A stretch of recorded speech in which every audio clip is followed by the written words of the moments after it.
8મી ઓવરમાં રચિન એક રિવ્યુના કારણે ચેમ્પિયન્સ ટ્રોફીની ફાઇનલમાં ન્યુઝીલેન્ડે ભારતને 252 રનનો ટાર્ગેટ આપ્યો છે ત્યારે મેચ દરમિયાન ઘણી રસપ્રદ ક્ષણો જોવા મળી.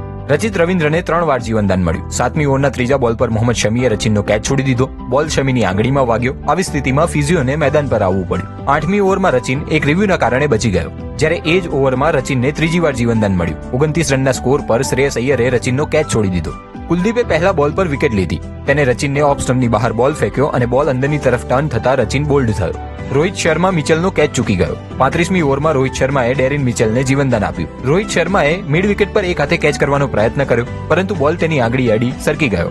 શુભમન ગિલે ફિલિપ્સનો કેચ છોડ્યો. 36મી ઓવરના છેલ્લા બોલ પર ગ્લેન ફિલિપ્સને જીવનદાન મળ્યું. જાડેજાએ રન આઉટની તક ગુમાવી. 41મી ઓવરમાં માઇકલ બ્રેસવેલને જીવનદાન મળ્યું. જાડેજા નોન સ્ટ્રાઇકર એન્ડ પર સ્ટમ્પ તરફ થ્રો કરે છે પરંતુ ડાયરેક્ટ હિટ ચૂકી જાય છે.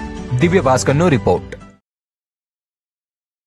એવી ચર્ચા છે કે ભારત અને ન્યુઝીલેન્ડ વચ્ચે રમાઈ રહેલી ચેમ્પિયન્સ ટ્રોફીની ફાઇનલ પછી રવિન્દ્ર જાડેજા નિવૃત્તિ લેશે. જો કે આ અંગે કોઈ સત્તાવાર નિવેદન હજુ સુધી સામે આવ્યું નથી. પરંતુ આજે જાડેજાએ ન્યુઝીલેન્ડ સામે ખૂબ જ ટાઇટ બોલિંગ કરી. તેણે પોતાની 10 ઓવરમાં માત્ર